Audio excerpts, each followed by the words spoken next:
let's jump away from the funny celebrity stuff into the depressing, distressing Civil War stuff. All right, great. We got the story from the Washington Times.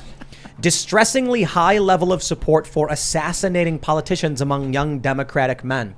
I saw this headline and I went, what? What is that? No way.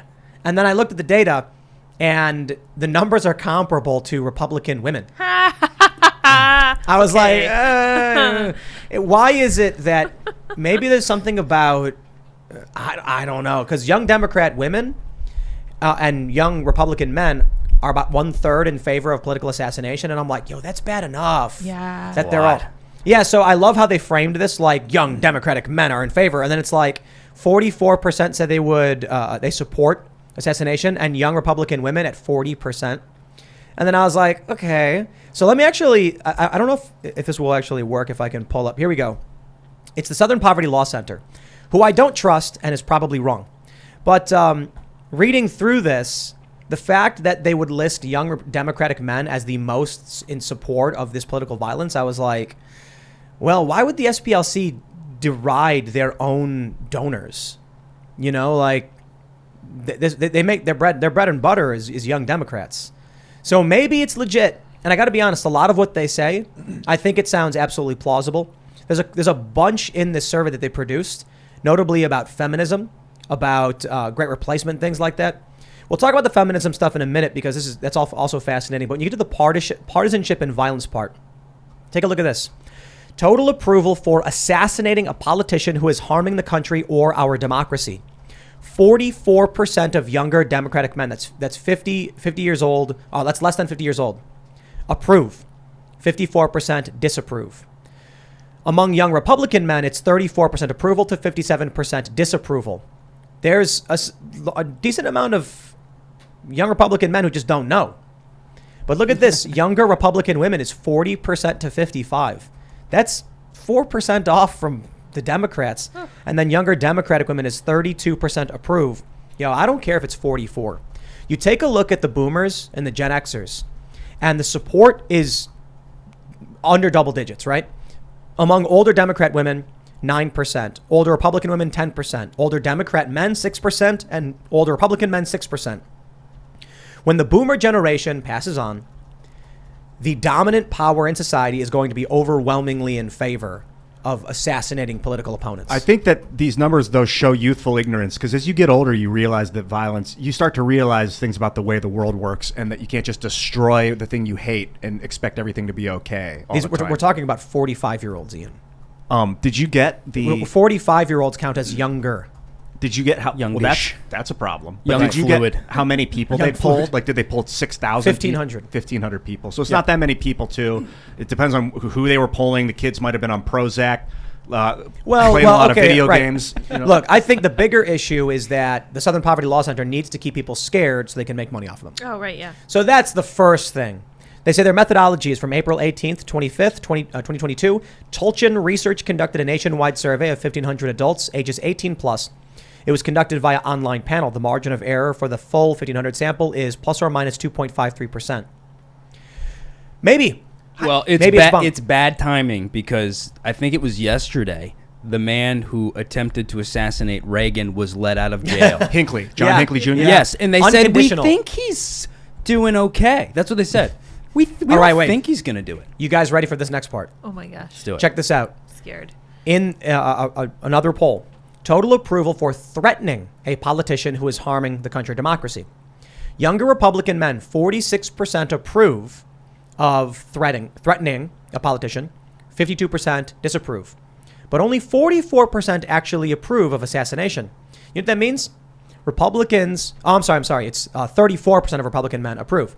That means you've got about 12% all bark, no bite. Yep. They're gonna shake their fist at the politician and then do nothing. Mm-hmm. But it's the inverse for younger Democrat men. 40% are okay with threats, 44% with assassination. You know what that means? Damn. That 4% doesn't want to give you a warning. Mm-hmm. They're not going to tell you what they intend to do. Now here's the funny part. The same thing is true of younger Republican women. 31% agree with threats, but 40% agree with assassination. These young Republican women don't want to warn you before Sneaky. Yeah. Personally, who in the right mind would tell a poll that they're in favor of assassinating politicians. That's insane. You're going to be put on a watch list instantly if you tell someone that, I would imagine. Good point, Ian, which suggests the number is probably much higher. And secondly, I had a point. I'll come back to it. I don't know what the look at this. I'll remember. Total approval for participating in a political revolution. Here, this is what's fascinating. The one group that is most in favor of participating in a revolution is young Republican men. I tweeted out 45%. I'm getting really tired of this alien versus villain narrative that we're going through right now. What I mean is like the weird hero, like the young transgender kid feels like an alien in the reality, or Superman who's an alien, or like a superhero that's not normal. This non-normal hero versus a blanket form of evil. Because when you think there are things out there that are evil, then you may be willing to destroy them. And it's making people think that killing is the way to solve things, and it's not. So it's a fantasy. Marvel superhero movies are fantasy. There are no good and evil thing. Like it's not black and white. Actually, not black and white. Put them in jail. Avengers: Infinity War did a really good job of addressing this. Thanos was driven by his character arc was literally I'm doing good. Right. And you actually have that conversation in the film with Captain America when he's like, we don't trade lives, versus Thanos being like, I'm going to save the universe. Thanos thought he was the good guy. And so I watched this really amazing filmmaker's critique of Infinity War. And they said what people didn't realize is that it's a hero's journey story, same as any other story, but it's about Thanos. Yeah. Dude, I have the comic right here. This is where it all came from. It's called the Infinity Gauntlet. And you're right, Tim. You explained it exactly. Thanos was an anomaly. He was depends on the perspective you look at Thanos from is whether or not he's evil. Yeah, he is. It really works though when they set up somebody to be just pure evil. I mean, I fell for it. I was listening to NPR, 2 years ago, watching CNN. Literally, I was brainwashed because you go, well, they're evil, so it doesn't matter what we do. I probably would have been, if they gave away free coffee or something, I would have filled that out. I would have been another point for the Democrats. Yeah. So what happened for you? How did you one day not? Like, how do you break out from that? Yeah, my coming out, my walk away. Your walk away. Well, I talk to Brandon a lot because we're this is what's so funny is me and a guy like Brandon, we never would have talked. That's Brandon Strzok. Yeah. We they're bringing all these people together that would have never associated with each other, and so it's kind of bizarre, but it started with the white shaming stuff, that was it. It was like, take a seat, give up your job. Sorry, we're not hiring white people. We're full with white people at comedy clubs. We're not casting white people. And then slowly I'm like, am I supposed to just give up my life? And they would say yes. Yeah. Take a look at this. As part of the same poll, The Great Replacement, they say, as you know, the demographic makeup of America is changing and becoming more diverse, with the U.S. Census estimating white people will be a minority in approximately 25 years. Generally speaking, do you find these changes to be very positive, somewhat negative, or very negative?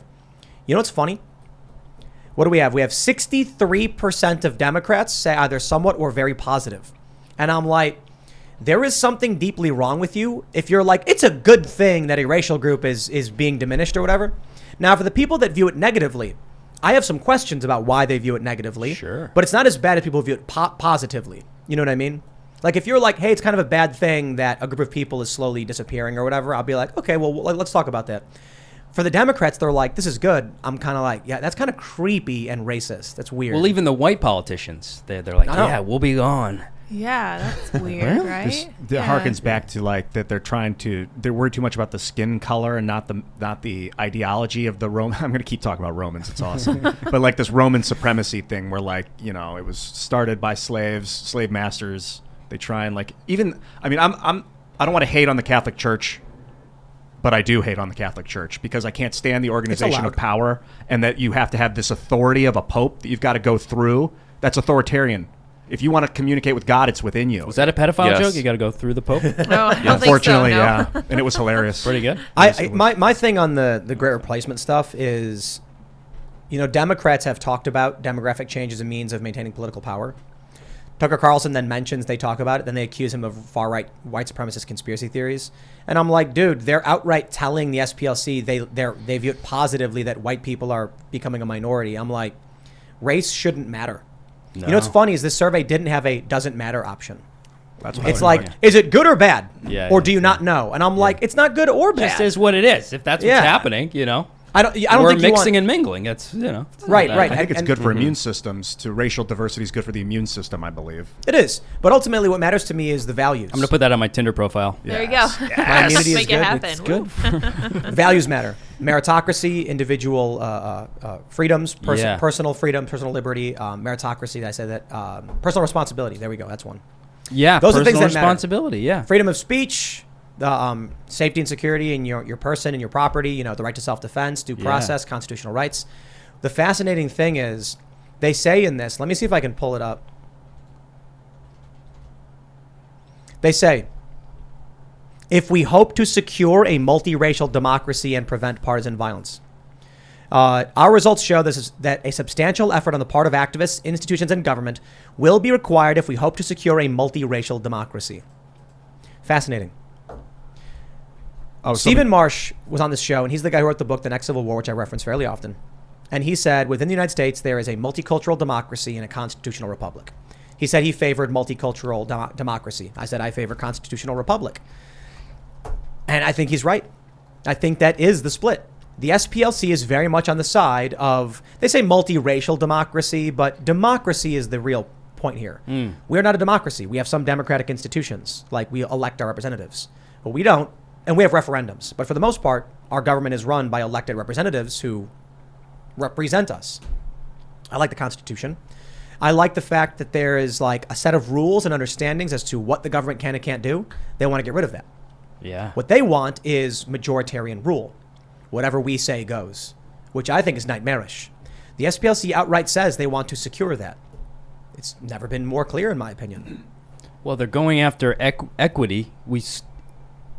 Equality is out. You don't even hear the word equality anymore. You only hear equity, which is forced outcome, and nobody knows what that means. No one even realizes that's what's happening. Right. And so you would never watch a football game if you knew the score, and that's what's happening. That's why people aren't watching Netflix, because they know the score. They know the story. They know it's going to be this type of person, this view, this view, and there's no surprise anymore because it's not. But tell it to us again, but this time as Trump. Well, maybe I'll do it as Jordan Peterson. It's like no one knows about equity, Tim. It's like personal responsibility. I love Clean your room. Eat a lobster. Yeah. Now cry. Can you muster out a tear? It's like you got to stop doing cocaine off a stripper's butt. It's like Carl Jung. I don't even know how he came up with that. It's like a miracle Tim even came up with that. See, I could be the executive director. Seamus is going to regret not being here. I just wish he was here. It would have been great because we could have had This is my SNL audition because I can't get one, so I hope they're watching. Perfect, yeah. We could have had Jordan Peterson debate Ben Shapiro. Yeah. That'd have been fun. Well, Debate it's like, Trump. yeah. Terrific. Yeah. I think you made a good point, Tyler, about equity and about equality of outcome, which is basically what equity is, that they will kneecap. Well, I knew I'd have that outcome if I said it. So in a game of football, if the team that was leading no longer got the ball until the other team scored and got there, no one would watch that sport. No one's watching. You can't even call it a sport at that point. It's because they're not able to compete evenly. This is poisoning every industry. Because I talk about this a lot, on social media and stuff, and I'm sure we'll talk about the lawsuit in a bit. But people reach out to me in every single department of every job. This is poisoning, and people are quitting because they're like, I don't want to be a part of this. Managers are being forced to hire people based on skin color, and they're put in this really, really tough situation, and people are just. The jig is up. I'll be honest, right? Running a company, there are weird laws that you're looking at, and California's got it crazy. Like they mandate on the board certain you have to have X amount of women or something like that. So then your company is no longer built by those who are good at the job. It's built by people who fit quotas. Yeah. It is interesting. I think men and women is the best example of the value of diversity because when I have conversations with people, I find that having a woman in with the conversation is a very different kind of communication. Not always, but there's logic, which is a very male thing. Then there's emotions, which is a very feminine thing, maybe. And but when it comes to race, I'm interested in hearing people's backgrounds and these other cultures. Maybe they're from another country. I think it's way less important I don't know. When it comes to diversity hiring women, like I'm glad you're here, Lydia. I like that to hear your perspective. Oh, do we? As a Lydia? female. Oh, I didn't see Lydia. I didn't I'm know. a They put her in female. the She's been here corner the whole there. time. Hashtag I'm a woman. Do you Yeah. think is that offensive of me to say, Lydia? No, that I'm in the corner. No, just that there's a Factually value, a value of like male and female diversity in a No, conversation. you're absolutely right, and we know that women like people. This is why women do jobs like be school teachers and be nurses, and men are engineers. Turns out engineering earns more money because it's more precise. And even men, when they go into nursing, they go into nurse anesthesia, which is it turns your patient into an object because they're completely asleep, and then the just men measure take their over. vitals. Exactly, yeah, Like that's that. what earns the most money. Yeah, Yeah. it's engineering. But No. yeah, you're entirely correct, Ian. Yeah, there is a lot of value there, especially between men and women and what different genders tend to offer. But, however, you have to understand that there's an equal distribution of incompetence, I Yes, think, yes. across genders. And once you factor in race, it becomes very strange. But I do think there is some value to men-women ratio, generally speaking. I got an idea. Yeah. It's a stupid idea, but I think it's worth Oh, filming. yeah. Yes. Starting a new company and intentionally having the corporate ethos anti-meritocracy. So we intentionally hire the people who seem to be the worst at the job, and maybe that's next. we'll pull like a George Costanza and make like the best company ever. Oh my God, I love that. Only family members. Opposite. Do the opposite. I'm pretty sure we'd start a sandwich shop and we'd hire all the people with no experience, no drive, and it would just burn down. Just call it good looking. Call that the name of the name of the company. Well, Equity sandwich. I like it. I like it. That's funny. Thanks for checking out this segment from the Timcast IRL podcast. But if you want to check out the full show live, tune in Monday through Friday at 8 p.m. And if you want more special access content, head over to timcast.com and become a member. Your membership helps sustain this company, keep our journalists employed, makes this show happen, and you will get access to exclusive members-only segments of the Timcast IRL podcast, and there's a massive library to check out. So again, go to timcast.com or tune in Monday through Friday at 8 p.m., and we'll see you all there.